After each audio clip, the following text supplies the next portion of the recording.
Assalamualaikum warahmatullahi wabarakatuh. Adik-adik sekalian, alhamdulillah kita kembali berjumpa dalam mata kuliah pengantar akuntansi 2. Jadi topik perkuliahan kita hari ini adalah pengendalian internal dan akuntansi untuk kas. Nah, ini capaian pembelajaran kita. Jadi terdiri dari pengertian tujuan dan prosedur pengendalian internal, kemudian pengendalian kas, dan rekonsiliasi bank.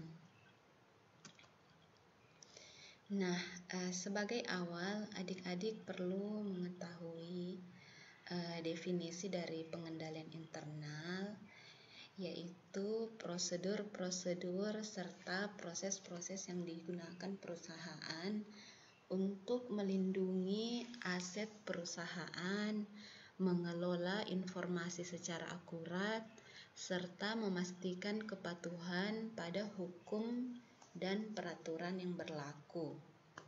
Nah, jadi kalau dilihat dari definisi pengendalian internal ini, kita bisa tahu tujuan dari pengendalian internal ini sendiri ya.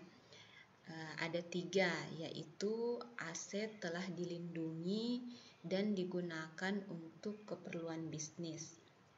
Jadi setiap perusahaan tentunya memiliki aset baik berupa kas yang tersedia di perusahaan maupun kas yang ada di bank. Juga ada aset berupa perlengkapan-perlengkapan dan peralatan yang semuanya tentunya ditujukan untuk operasional perusahaan. Jadi jangan sampai ada aset yang kemudian digunakan untuk kepentingan pribadi oleh oknum-oknum yang tidak bertanggung jawab di dalam perusahaan. Jadi pengendalian internal akan menjamin agar hal-hal tersebut tidak terjadi, ya. Kemudian yang kedua, tujuan dari pengendalian internal adalah informasi bisnis yang akurat. Jadi pengendalian internal ini akan memastikan informasi-informasi yang terjadi di perusahaan, misalnya saja transaksi pembelian dan penjualan dikelola secara akurat dan bebas dari kesalahan, baik itu kesalahan karena tidak sengaja maupun kesalahan yang disengaja, ya. Nah, selanjutnya yang ketiga, karyawan mematuhi hukum dan peraturan yang berlaku. Nah, jadi yang namanya perusahaan ya memiliki banyak karyawan dengan pemikiran dan kepribadian yang berbeda-beda. Jadi ada misalnya orang yang tingkat disiplinnya tinggi, tapi ada juga yang tingkat kedisiplinannya naik turun.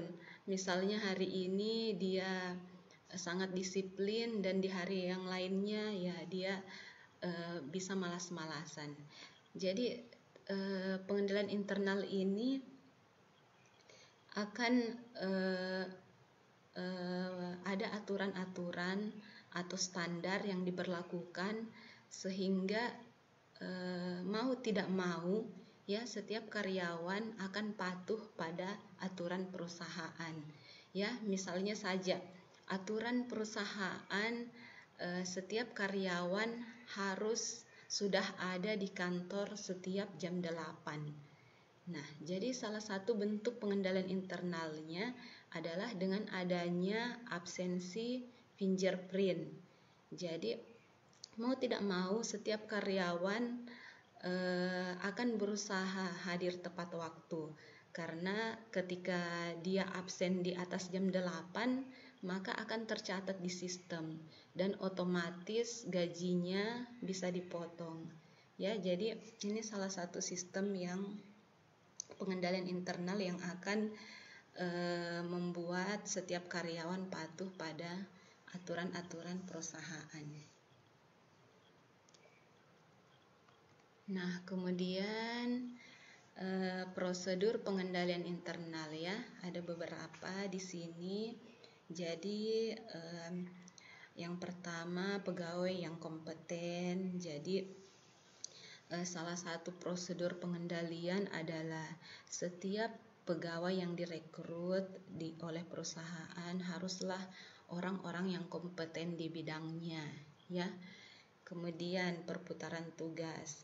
Jadi ya ada beberapa perusahaan yang menerapkan perputaran tugas, misalnya setiap 2 tahun atau 3 tahun sekali, sehingga karyawannya itu tidak bosan melakukan pekerjaan yang sama secara terus-menerus. Jadi ada penyegaran seperti itu. Nah, kemudian cuti wajib. Ya, jadi cuti ini sangat penting bagi karyawan ya, agar karyawan tidak stres dan setelah cuti karyawan bisa lebih produktif dalam bekerja. Nah, kemudian prosedur pengendalian yang keempat adalah pemisahan tanggung jawab untuk operasi yang berkaitan. Jadi setiap operasi yang terhubung, misalnya saja ya bagian penjualan, bagian penerimaan kas, dan bagian pencatatan itu harus terpisah ya. Contoh kasus misalnya ya, di perusahaan B, orang yang menjual, kemudian orang yang menerima kas, dan orang yang mencatat itu dikerjakan oleh orang yang sama. Nah, bisa saja ketika misalnya di perusahaan B ini orang ini menjual motor 5 unit ya, bisa saja ketika dia sudah menerima uang dari penjualan motor tersebut ya, bisa saja dia mencatatnya cuma 4 unit saja yang terjual, sehingga kas yang masuk di perusahaan cuma sebesar penjualan 4 unit motor.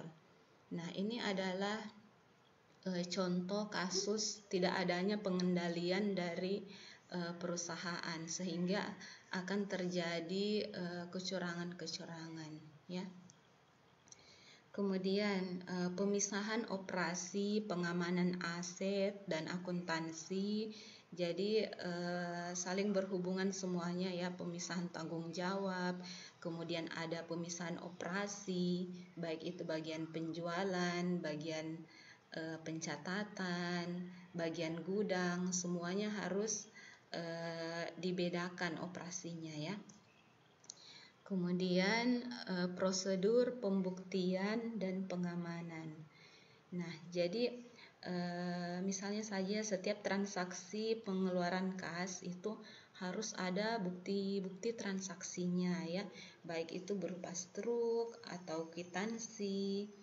Nah, kemudian terkait pengamanan, jadi setiap kas harus disimpan di tempat yang aman, misalnya saja di berangkas kalau kas kecil ya, dan untuk kas perusahaan itu ditempatkan di bank ya. Nah, ini penyelewengan yang bisa terjadi ya di dalam perusahaan. Jadi yang pertama, pemesanan bisa dilakukan berdasarkan hubungan pribadi dengan pemasok, bukan berdasarkan harga, mutu, dan faktor-faktor objektif lainnya.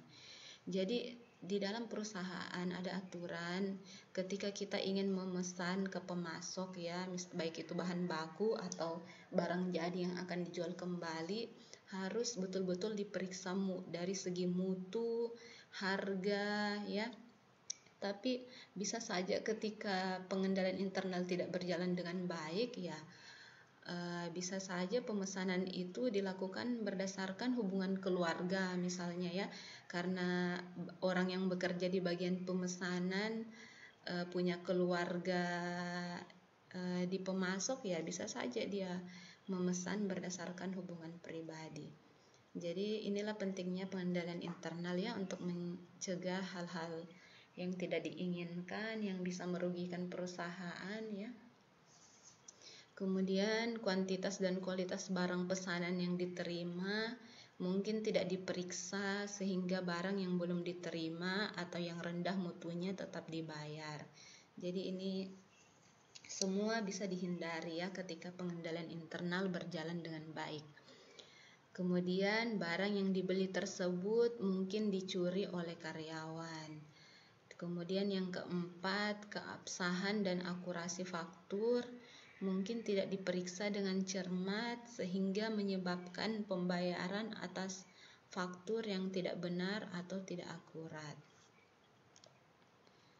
Nah, selanjutnya kita melangkah ke pembahasan terkait kas. Nah, jadi kas meliputi uang logam, uang kertas, cek, giro, wesel, dalam hal ini wesel jangka pendek ya, dan uang yang tersedia untuk ditarik kapan saja dari bank dan lembaga keuangan lainnya. Jadi kalau kayak deposito jangka panjang yang tidak tersedia untuk ditarik kapan saja itu tidak termasuk kategori kas ya. Nah, selanjutnya pengendalian atas kas ya. Jadi banyak perusahaan membutuhkan beberapa akun kas untuk membukukan kategori kas dan dana yang berbeda. Nah, jadi kalau untuk kas kecil biasa nama akunnya itu petty cash ya, atau kas kecil. Kemudian kalau untuk kas yang ada di bank biasanya nama akunnya itu kas strap bank ya, tergantung perusahaannya, tapi biasa secara umum seperti itu ya. Nah, kemudian kebanyakan perusahaan memiliki lebih dari satu rekening bank. Judul untuk setiap akun bank sebaiknya kas di bank, dalam kurung nama banknya. Jadi kalau misalnya perusahaan kita ya punya tabungan di dua jenis bank, misalnya di Bank Mandiri dan Bank BCA. Nah, jadi nama akunnya itu kas di bank dalam kurung Bank Mandiri, kemudian kas di bank dalam kurung Bank BCA, biar tidak tertukar-tukar ya. Nah, kemudian yang ketiga, pengendalian preventif yang akan melindungi kas dari pencurian dan penyalahgunaan. Nah, jadi salah satu bentuk pengendalian preventif ini, misalnya kas kecil, setiap ada pemasukan dana kas kecil harus disimpan di brankas. Kemudian setiap ada pengeluaran harus dibuktikan dengan voucher-voucher yang akan diotorisasi oleh pimpinan, biar kasir tidak seenaknya saja mengeluarkan kas ya. Kemudian setiap pengeluaran kas harus ada bukti-bukti yang jelas, yang sah ya, dari toko misalnya. Kemudian kalau ada pengeluaran kas dalam jumlah yang besar sebaiknya menggunakan cek ya. Itu salah satu contoh pengendalian preventif. Nah, selanjutnya pengendalian detektif didesain untuk mendeteksi pencurian atau penyalahgunaan dan bersifat preventif. Ini salah satu contohnya, misalnya di ruangan kasir itu harus ada CCTV ya. Kemudian setiap minggu harus ada opname kas yang mencocokkan antara kas yang betul-betul ada di tangan kasir dengan pelaporan yang dilakukan oleh kasir ya. Seperti itu. Nah, kemudian rekonsiliasi bank. Jadi kita masuk di pembahasan rekonsiliasi bank. Jadi Rekonsiliasi ini adalah daftar transaksi dan jumlahnya yang menyebabkan saldo kas yang dilaporkan pada laporan bank berbeda dengan saldo kas pada pembukuan perusahaan. Nah, jadi adik-adik, setiap akhir bulan ya biasanya bank akan mengirimkan laporan rekening koran. Ya, laporan rekening koran ini menunjukkan saldo rekening perusahaan pada akhir bulan serta mutasi-mutasi yang terjadi selama bulan tersebut. Jadi mutasi ini maksudnya pemasukan dan pengeluaran ya. Nah, jadi perlu dilakukan rekonsiliasi ketika antara catatan di perusahaan tidak sesuai dengan catatan yang ada di bank ya.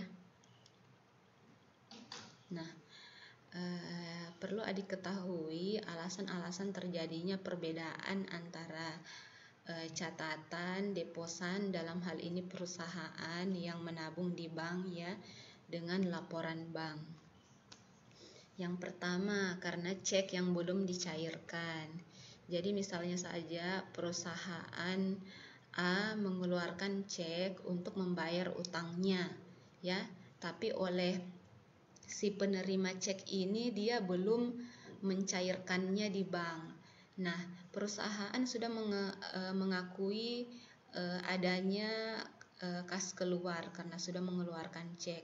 Tetapi karena cek ini oleh si penerima belum disetorkan ke bank, maka di rekening kita di bank belum berkurang ya, rekening bank dari perusahaan A belum berkurang, sehingga akan terjadi perbedaan antara saldo di perusahaan dan saldo yang ada di bank. Nah, kemudian setoran yang belum dicatat oleh bank. Nah, jadi misalnya saja kasir dari perusahaan A sudah menyetor kas ke bank tapi dalam bentuk giro ya. Biasanya ini giro kan butuh kalau di clearing untuk dimasukkan ke pembukuan bank itu butuh waktu ya, sehingga di bank misalnya belum tercatat. Nah, tapi di perusahaan sudah mencatat bahwa kita sudah menyetor kas. Jadi otomatis uang kita di bank sudah bertambah. Nah, tapi karena di bank itu butuh waktu untuk melakukan clearing giro, jadi belum tercatat di bank sehingga akan ada lagi perbedaan ya.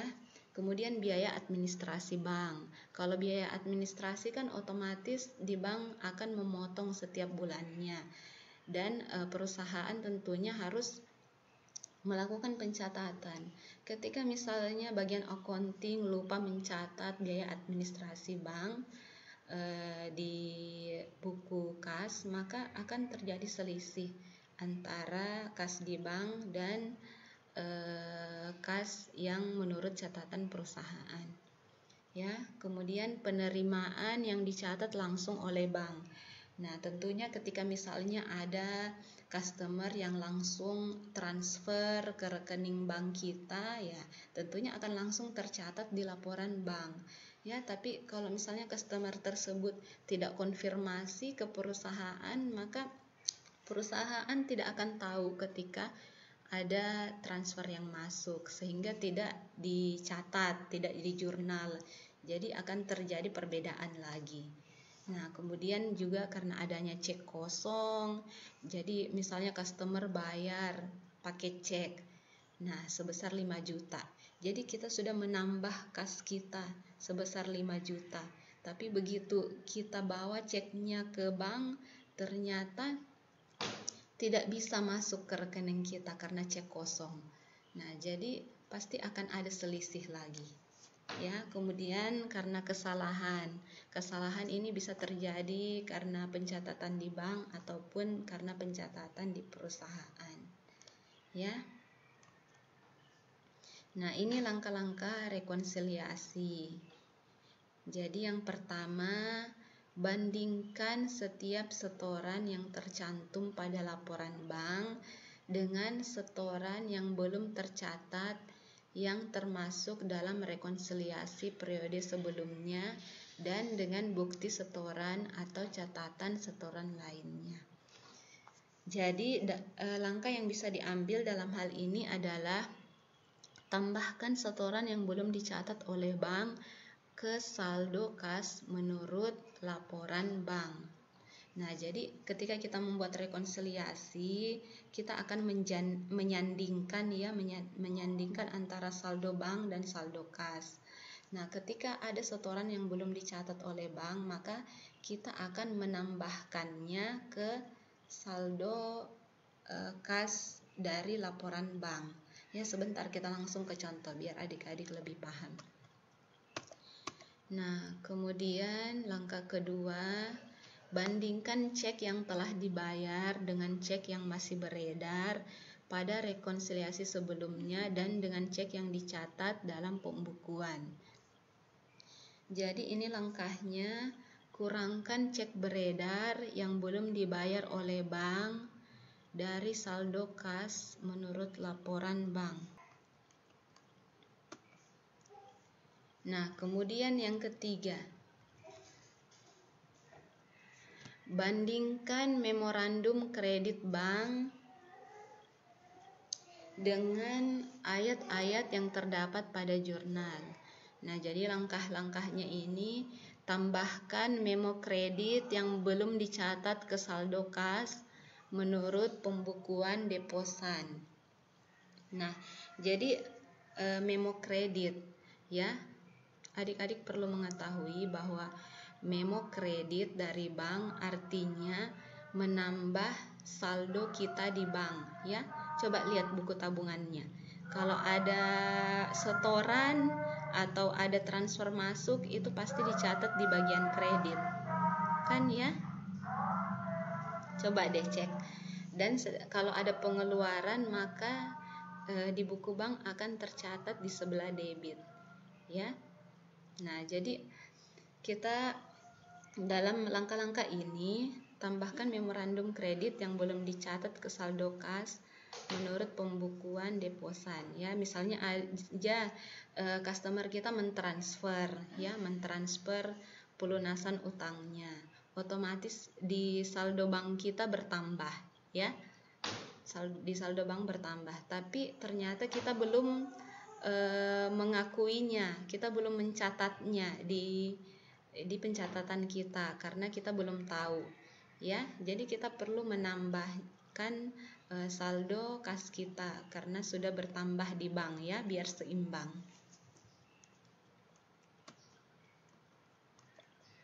Nah, kalau yang tadi memo kredit, ini memo debit.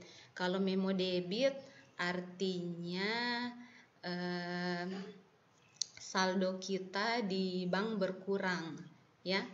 Nah, jadi bandingkan memo debit dengan ayat-ayat jurnal yang mencatat pengeluaran kas. Jadi kurangkan memo debit yang belum dicatat dari saldo kas menurut pembukuan deposan. Jadi misalnya saja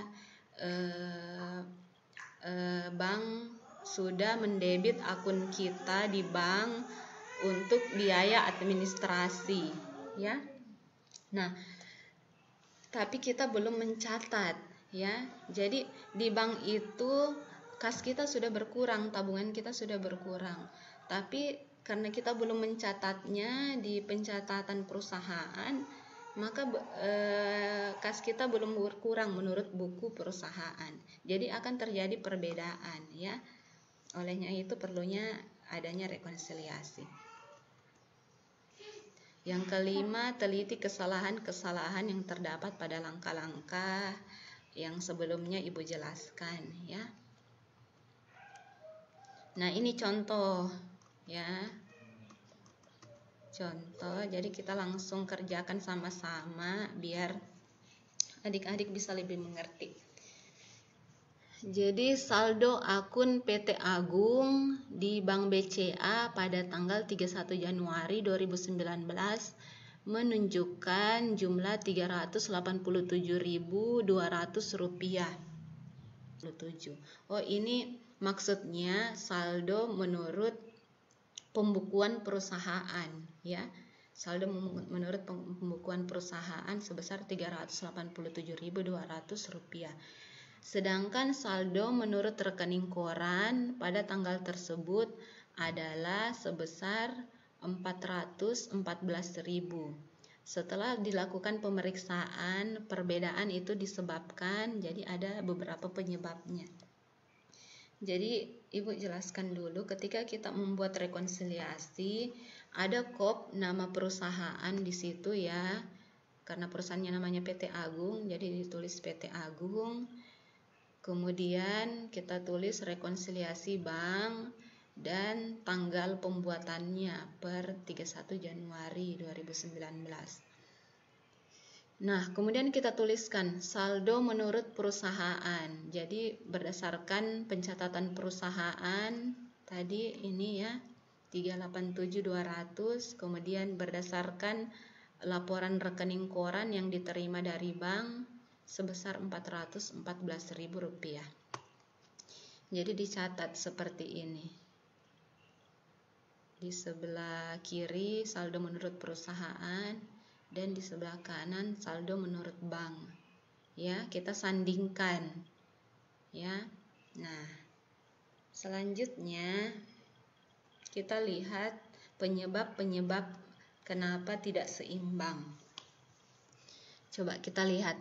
3 lembar cek berjumlah 81.500 yang dikeluarkan oleh PT Agung untuk melunasi utangnya ternyata belum dicairkan.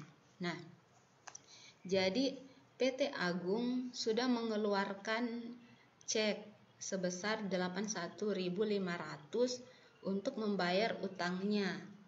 Nah, jadi otomatis di perusahaan sudah berkurang ya, sudah berkurang kasnya sebesar 81.500. Tapi ternyata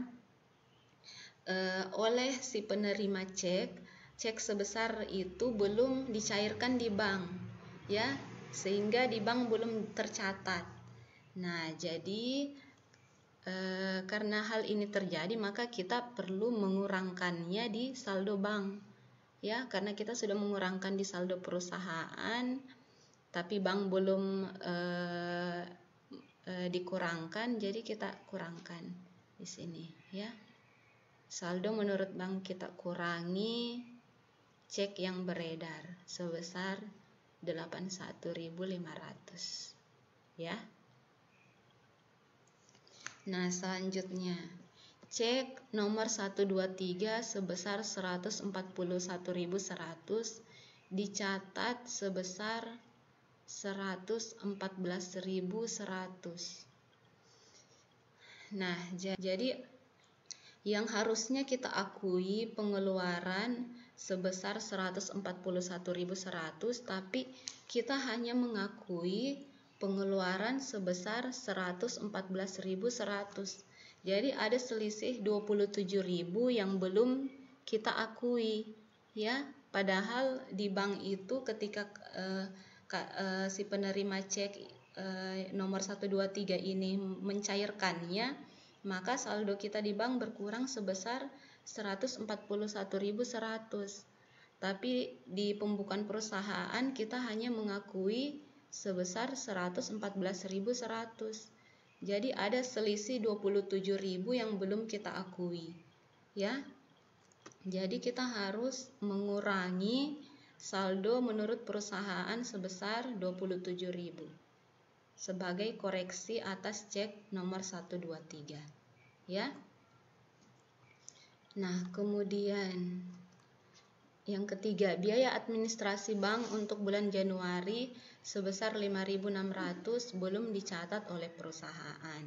Jadi di bank sudah terdebit otomatis, jadi berkurang saldo kita di bank, tapi di perusahaan belum dicatat. Jadi kita perlu kurangkan saldo perusahaan, ya, biaya administrasi bank 5.600. Jadi berkurang saldo menurut perusahaan, ya. Selanjutnya, bank telah mengkredit rekening PT Agung atas kiriman uang sebesar 7.900 yang diterima dari pelanggan untuk melunasi utangnya. Nah, jadi kalau bank mengkredit rekening PT Agung, artinya uang PT Agung di bank tersebut bertambah kan ya, sebesar 7.900. Jadi otomatis di catatan perusahaan juga harus bertambah, ya. Jadi ditambahkan ini 7.900 penerimaan piutang dari customer, ya, karena di bank sudah dicatat, otomatis karena ada transfer masuk tapi kita belum mencatatnya, jadi ada selisih. Jadi kita tambahkan, ya, penerimaan piutang sebesar 7.900. Nah, selanjutnya yang terakhir, cek yang ditarik oleh PT Agro sebesar 30.000 telah salah dibukukan oleh bank ke dalam rekening bukan PT Mandiri, ini salah ya, tapi PT Agung, ya. Jadi cek yang ditarik oleh PT Agro telah salah dibukukan oleh bank ke dalam rekening PT Agung. Nah, jadi yang seharusnya itu tabungan dari PT Agro yang berkurang karena ada cek yang ditarik, tapi malah salah dibukukan oleh bank, dia malah mengurangi saldo dari PT Agung, ya. Jadi harus ada koreksi atas pencatatan bank. Jadi yang sebelumnya saldo bank PT Agung yang dikurangi 30.000, karena ini salah, jadi kita harus menambahkan kembali saldo PT Agung, ya. Jadi karena kesalahan pencatatan bank yang mengurangi 30.000, jadi kita perlu tambahkan kembali sebesar 30.000. Nah, kalau sudah seperti ini, setelah ada yang ditambahkan kemudian ada yang dikurangi, nah kita cek kembali apakah tidak ada yang salah. Kalau sudah dicek ditambahkan penjumlahan dan pengurangannya, maka ketika sudah benar rekonsiliasinya maka akan seimbang. Saldo akan sesuai antara saldo di perusahaan dan saldo di bank, ya. Oke, sampai sini ada pertanyaan, silahkan ya kalau yang mau bertanya.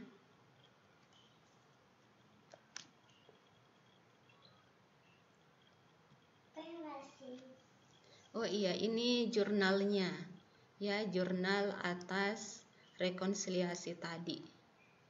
Jadi kita buat jurnalnya untuk penerimaan atas transfer customer yang tadi, ya, ada customer transfer ke rekening PT Agung sebesar 7.900, ya. Jadi kita buat pencatatannya, kita jurnal bank di debit, di kredit piutang dagang. Jadi kita hapus piutang dagangnya karena kita sudah terima pembayarannya. Kemudian hutang dagang pada bank. Ini tadi yang cek, ya, yang cek nomor 1, 2, 3. Kita bayar hutang kita, ya, tapi karena kita catatnya masih kurang, jadi kita harus akui lagi sisanya, ya. Jadi hutang dagang kita berkurang 27.000 dan saldo kita di bank berkurang 27.000. Nah, kemudian ini pengakuan atas biaya administrasi. Kalau biaya bertambah kan di debit, ya, biaya administrasi bank pada bank 5.600 atas transaksi yang ini, yang biaya administrasi bank, ya. Seperti itu jurnalnya, ya. Ini kenapa cuma jurnal ini saja yang dibuat, karena cuman ini yang belum diakui oleh perusahaan. ya. Jadi ini yang kita buat jurnalnya agar pembukuan di perusahaan dengan di bank sama ya. Jadi kita buat jurnalnya. Oke, silakan bertanya bagi yang belum paham.